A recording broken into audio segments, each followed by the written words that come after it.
Not so long ago, new American plays would be produced once, then tossed into the black hole reserved for used goods in our disposable theater economy. Then came Second Stage. Welcome to Women in Theater. I'm Linda Weiner, theater critic of Newsday, and our guest is Carole Rothman, artistic director and co-creator of this invaluable theater of second chances. Now 27 years and countless creative rescues later, the thriving off-Broadway institution is reaching in new directions, presumably without abandoning its original mission.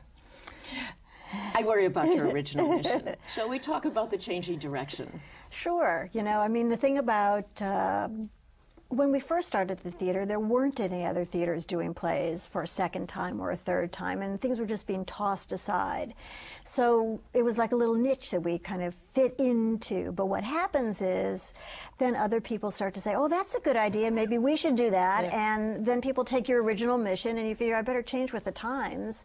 So for a couple of reasons. One, other people were doing what we were doing. And number two, we would do a play by a writer and they would say, oh, can you do my next play? And we'd say, oh no, we don't do new plays. So it just seemed ridiculous to start a relationship with a writer and then not be able to carry it through to their first play, you know, their next play. So we kind of had to shift our mission a little bit. And I still think it's important to keep the contemporary literature alive because a lot of people don't do it. But if you notice on Broadway these days, revivals are happening 10 years out. So what was 3 years or out. 3 Yeah. years. Yes. And so what used to be a problem just doesn't seem to be so much of a problem anymore. And you know, so that's really why we changed our mission. And on the other hand, how many new American plays are you seeing commercially? So you're not seeing those. So we just shifted a little bit.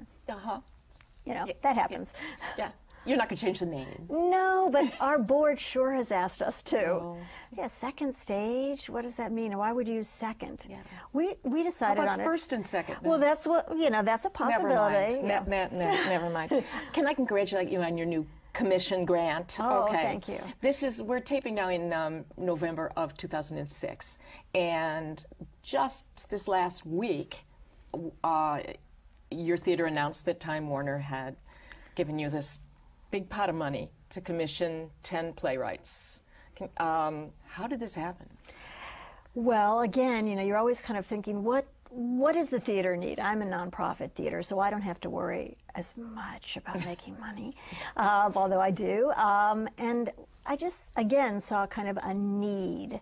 I was reading a lot of plays and seeing a lot of plays about relationships or about how mothers ruin their children's lives. You know, things that you just aren't so interested in anymore. So I felt that there were other stories out there to be told, and that in order to tell other stories, you needed new voices or people that had other stories to be told. And at the same time, we weren't seeing a big, diverse audience because those people were coming and seeing just plays about relationships. So we really wanted to get a diverse audience in, and we also wanted to tell new stories. And it just worked out that Time Warner was interested in the same thing because they wanted to diversify the audiences and they wanted to tell other stories. So sometimes that synchronicity works, and this particular time it did. So we're commissioning 10 writers, some that have been around some I've before, never heard of. Some you've never heard of, but Yeah. you will, hopefully, Yeah. that are writing commissioned plays, and they're about subjects that you wouldn't ordinarily think. None of them are white writers, and it's been a remarkable situation just trying to find the writers and read a lot of plays, and they're out there. Am I wrong? Are there more women than men? There are. What a concept. Yeah. Actually, at the very end, we said, oh my God, we've got mostly women. Maybe we should get some man, in here to write. But for women, Yeah, like they didn't get a chance, right? I had my board, someone on my board said, where's the white Anglo-Saxon, Protestant male in there? I said, oh, it's not even funny. Yeah, Don't even talk to me about it. But, there are a lot of black women writing, and there's a huge tradition of it for whatever reason. They're really doing a lot of plays. This is really something happening right in the last 5 years, really. Absolutely. That maybe there aren't, the percentage of women playwrights that are being produced doesn't seem to be budging. No. But there is a real flourishing of African-American women playwrights. There sure is, and it's been remarkable. I actually wondered why there weren't more male African-American playwrights. And from some of the young writers I've spoken to, the looming huge presence of August Wilson for such a long time was a little discouraging to them. And they had to find their own way. But there were just lots of women, you know, who were interested in becoming playwrights and have been writing. And sometimes they come from a music background, or sometimes they come from a poetry background, lots of different backgrounds. So maybe there's something that has to do with you know, with either hip hop or rap or whatever is in terms of oral tradition. Oral tradition kind of thing that's, you know, coming into the writing. And there are some women that are teaching playwriting as well. And maybe they're encouraging more women to come into the graduate programs and write. I mean, I think Tina Howe teaches, and I think Lynn Nottage teaches. So there's maybe both women who produced quite a bit at Second Stage. So so I think that that's possible, that they're encouraging women to write and you know, hear other stories. Now, according to the lore, when you and Robin Goodman, who was the co-creator with you of Second Stage, when she's was an actress at the time, you director, that in addition to the mission of having a second chance for plays, you also wanted to find a place that would employ you. Oh, yeah. How hard, this was 79 when you began the theater, so how hard was it as a woman director then, and is it any better now? You know, it was really tough. There just weren't that many opportunities, and I pretty much was dashed at every turn. When I would bring this up as a problem, it would be like, what are you talking about? That's ridiculous. I mean, I've had meeting after meeting about that, and it just didn't seem to be high on people's priority list. I don't really know why, but it was really tough, and so it was hard to get jobs kind of in the mainstream. You could get jobs in the basement, or you could get jobs in the, you know, on the smaller stage, but really to move up was very, very difficult. So yeah, in a way, I kind of employed myself and gave myself some jobs. I think it's a lot better now, a lot better. I know that probably not as much change has happened as a lot of the younger directors would like to, you know, have happen. But I'm just telling you, I mean, I am employing a lot of women directors, and I see them all over the place. You have Jo Bonnie. I have Jo Bonnie. This season. Yes. Yeah, she's, you know, on our staff. You know, there have been years where we've employed 2 or 3 women directors, you know, where you know, usually you would have to give notes, you know, in the dark, but here you could give notes in the ladies' room because you really would run into them more. So, I mean, Graziella Danielle, I mean, there's a ton of them. It's harder for women who are doing plays. It's much easier for women to make the change, I think, from being a choreographer to being a director, and many, many women have done that, and that's a nice, for whatever reason, that's an easier path. But if you just want to do, you know, straight plays, I think it's a lot harder. Now, among the off-Broadway, major off-Broadway theaters in New York, you run one and Lynn Meadow runs one. And that's it, right? Yes. Okay. And just checking. And I know we interviewed Lynn Meadow, who runs Manhattan Theater Club, a while back, and she said that she practically had to storm her way into Yale Drama School because they didn't want to accept her because they didn't want women there. Right. You were at Northwestern. I was at Northwestern, and then I went to NYU when they had a directing program, which they don't anymore, in the graduate level. I guess I stormed my way in. I don't really have a recollection. I just thought that's what I wanted to do, and why wouldn't they hire me? I had no idea that it was going to be really that hard to get work until I actually started to try to get work. And I did work for Lynn Meadow, briefly, very briefly. Second Stage has had 3 stages. That's bad. The first one in 79 where you were in some hotel, and then you were nomadic. Right. And then when you got the... When we get in Cazal at 76th Street. That's right. And on 76th then Broadway. Right.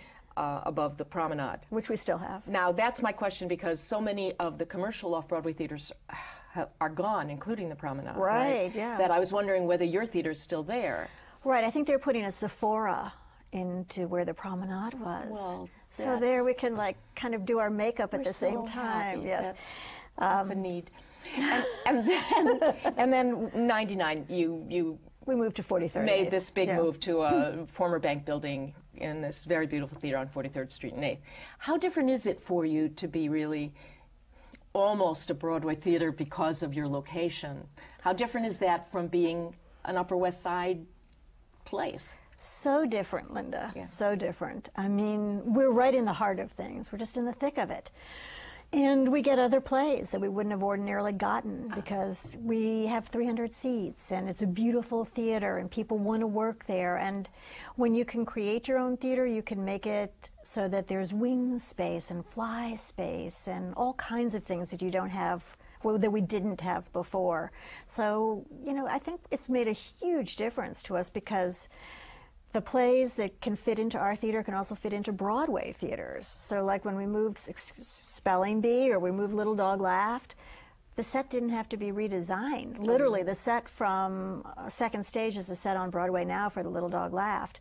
Really? And pretty much the same for Spelling Bee, although we reconfigured it for Circle in the Square. Yeah. So right now you have two shows that move from your theater to Broadway. Right. Doing very well. Thank you. And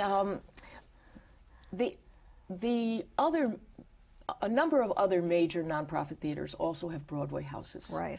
The Manhattan Theater Club has the Biltmore now. And, of course, Lincoln Center upstairs is considered a Broadway house Right. at the Beaumont, and the Roundabout has its own.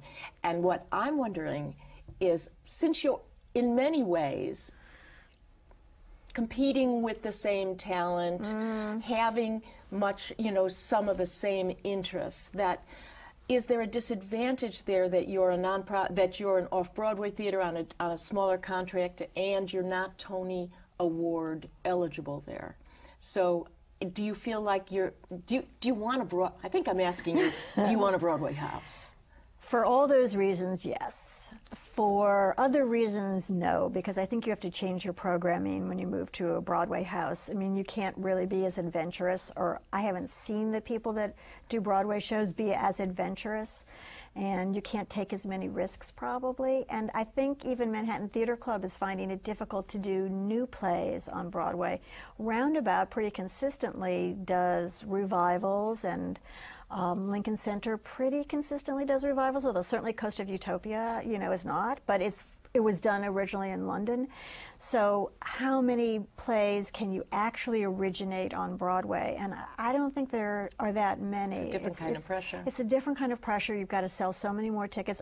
I really enjoy doing whatever work we want to do, and then if it's deserving of a larger audience, it moves on and it has a longer life and is somebody else's problems, you know. But I think it's better to have a longer life. I mean, Spelling Bee. Maybe we should tell the whole, in case this is shown in, you know, right. Many, many years later when we're dead. Okay. Let's have the whole name of the play. The 25th Annual Putnam County Spelling Bee. Thank you very much. Okay. You did it. I'm glad I didn't have to do it. Yes. And also Little Dog Laughed. Little Dog Laughed. But is there a pressure then to make plays that will become Broadway hits? Because I think that happened a lot in the nonprofits around the country. The seduction of and what happened to Joe Papp when he got Chorus Line. Once you get a hit on Broadway, then is there pressure from the board to go perhaps some more commercial shows? So far, I haven't had that pressure from the board, and I don't feel that pressure.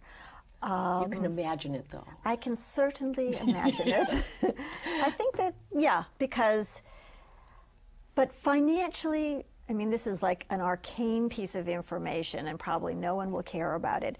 But financially, you do better if the show runs in your theater generally than if it runs and moves to a Broadway theater, unless you're actually producing it on Broadway, because all the tickets you sell at your theater, the income comes to you. When you move a show to Broadway, you get a little royalty. So the size of the cut is the size of the cut, really, in a business manner, is not Now you can have, there are exceptions to it. I mean, when they moved Chorus Line to Broadway, they moved it themselves. That was and that was the public theater. So that was an incredible windfall to them. Sure. But for instance, New York Theater Workshop, when they moved Rent, they didn't do it themselves. So although it's been a windfall to them, you know, financially, it hasn't been a $140 million windfall, which is somewhat like it was for Chorus Line. Yeah. Big difference. When you look back of the plays that you've rescued, Okay. do you have things you're especially proud of?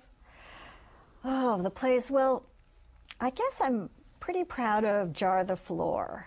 Cheryl West? Cheryl West's play. That was a play that had been done around the country and had not really ever had a New York production. So I like to think of that as a rescue mission, bringing something into New York that, you know, hadn't been seen. And that is kind of almost everybody's favorite production on my staff.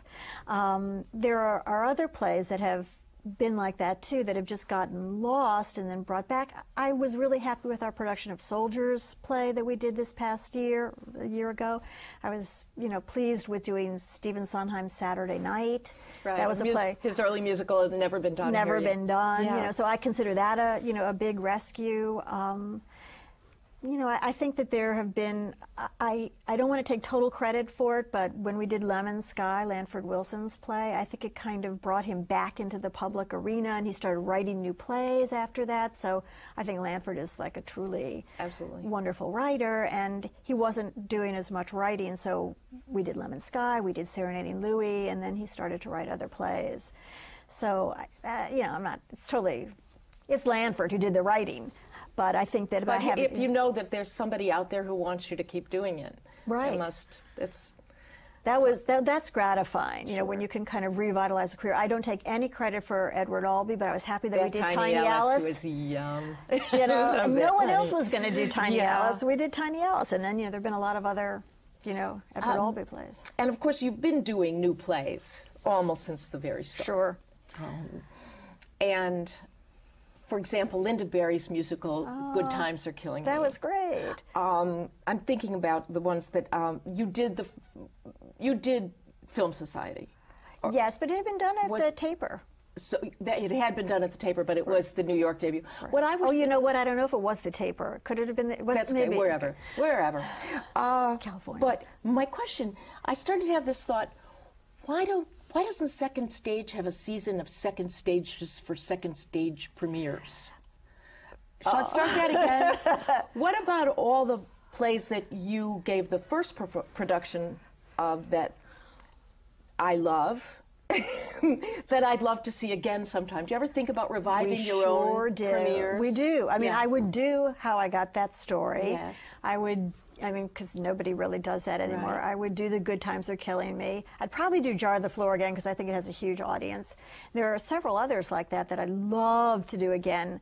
But we have all this pressure to do new plays, new writers. You know, how could I say, oh, let's go back? I mean, when we had our 25th anniversary, we thought, oh, that'll be the perfect time. And I still could. I mean, I periodically bring up some of those plays and say, should we do them again? Should we do them again? And then we just don't. Sorry. It does seem to be your mandate. Maybe we will. If I may say. Now, when you did an entire season of Michael Weller plays, right? Was that before Signature Theater was doing there? So you actually invented that we're going to do one whole season of plays by one playwright. We did, and I'm so glad that Signature is doing the same thing now. I mean, it's a great idea. And, you know, I think sometimes even the artistic director of Signature starts to feel a little boxed in by doing that because he'd like to do some new plays along the way. Maybe he will, and he has in the past. But yeah, we did a season of Michael Weller one year, and then the following year we did a season of Stephen Tassich, who people have kind of forgotten about. But we did a season of his plays. I think we did two that had been done before and a new one. And with Michael Weller, I think we did Loose Ends and Moon Children, and then I think we did Spoils of War, his new play. Was that the Moon Children that had Cynthia Nixon in it, or was it? Yes. Okay. Yes. All right. I'm just trying to tie things together. Okay. So there you are, and you're this little girl in St. Louis. This is the bio part. Okay. Little girl in St. Louis. Shy. very shy. Too poor to go to theater. Couldn't afford it. And your father was also shy and saw it in you. Yes. I'm putting words in your mouth. Okay, so he decided that in order to overcome my shyness, I probably should take public speaking lessons. And there was a little tiny company called Junior Theater, which offered theater lessons, and I actually learned elocution there. I know that really dates me, but I think I have very good diction. I took elocution lessons, and it didn't help me at all. You know, like how you would say things like, you don't say little, you say little. You know, then you have to rearrange your whole life because people say, what? So I took elocution, and then I was in plays. They did, you know, we did 2 or 3 plays a year, and it really was a great experience. I was a trapeze artist. I mean, they did tiny little plays, like maybe for 15 minutes or half an hour. There was a dictatorial couple who were in charge. Learn your lines or you're out. And it just, for some reason, made me love theater. And I hadn't seen any theater at all. And then there's a place in St. Louis called the Municipal Opera, the Muni Opera, which does musicals, big touring companies, and now I think now it's touring companies, but they used to do their own. And they had cheap seats where you could, for I think like 25 cents, you could sit in the very, very back, and you were so far away you couldn't see the stage unless you had binoculars. And my dad took us there, and so we started to see things at the Muni Opera, and so that was the first way that I ever saw theater. And then Eva Le Gallienne, do you remember? She had a yeah. Do you remember Eva? She had a repertory company that she traveled around the country, and that was my second introduction to theater, just to see. I think she did things like Ring Around the Moon. But you wanted to be a director. I know. You didn't want. I don't understand how little girls go from wanting to be an actor when you can have everyone look at you to being a director. Well, I had been doing it since I was 4. That's when I started those lessons. So by the time I was 16, I was really tired of acting. I admire actors tremendously, but the amount of energy that it takes to reveal yourself and be so emotionally committed to a part and to dig down and find the truth and all of those kinds of things, it was exhausting, and it just wasn't me. I just couldn't see it. But you did have drama teachers. I had drama teachers, and they were usually women. And one got pregnant, pregnant. you directed The Crucible. Yeah, my first show. It was a good start. It was a great start. It was a great start, and it just was just circumstance. Yeah. But because I had watched her direct things, and I felt, oh, I can do that. Wow. And I can do it better. And I just took over and directed The Crucible, and really loved it. There's a huge, it's just better. I mean, so I went from being an actor to being a director, and then to being a producer. More and more control, Linda. Yes. Robin Goodwin, who was your co-created with you. Right. And then in 91, I think, yeah. Decided she wanted to go into TV, and Right. then now she's doing other. How'd that feel to suddenly have your own theater? Was it lonely? That was such a scary time for me. My husband had died that same year. I had 2 little kids. One was 2 and one was 7. And then Robin decided to leave. So, yeah, that was a hard time. And I had some choices to make. I could have gone on to be like a freelance director, because I was, doing a lot of directing and had done a lot of directing. Or I could choose to stay with being a producer. And it seemed to me that it was a pretty clear choice. You had to make a choice. I don't think I could have continued to be a freelance director. I couldn't travel anymore. I had these 2 kids at home. I had to have some kind of way to control my life, so I decided to give up the directing and that's why you didn't. And just move on to being a producer, because when Robin and I had worked at the theater together, when I would direct a show, she would really take the producing reins. And when she would be in a show as an actor, I would take the producing reins. So I had that kind of balance. And once that was gone, there was no possible way that I could do everything. And now your children are 23 and 18. 18? Yeah. So this is like Whoa. I see a little bit of daylight. Robin once said, if this is true, that you are the only person who she knows who's never been in therapy, and she means the only person. Are you that well adjusted? Oh gosh. We have in 30 seconds. Am I that well adjusted? Yes. All right. I am very well adjusted. But remember, I'm a Midwesterner. Oh, that answers your question. That answers the question. Gee, I don't know why it didn't work for me, but yeah. Okay. All right. Anyway, Carole Rothman, thank you so much for being here. It's really been fun. Thanks, and thank Linda. you for joining us. On behalf of the League of Professional Theater Women, I'm Linda Weiner, and this has been Women in Theater.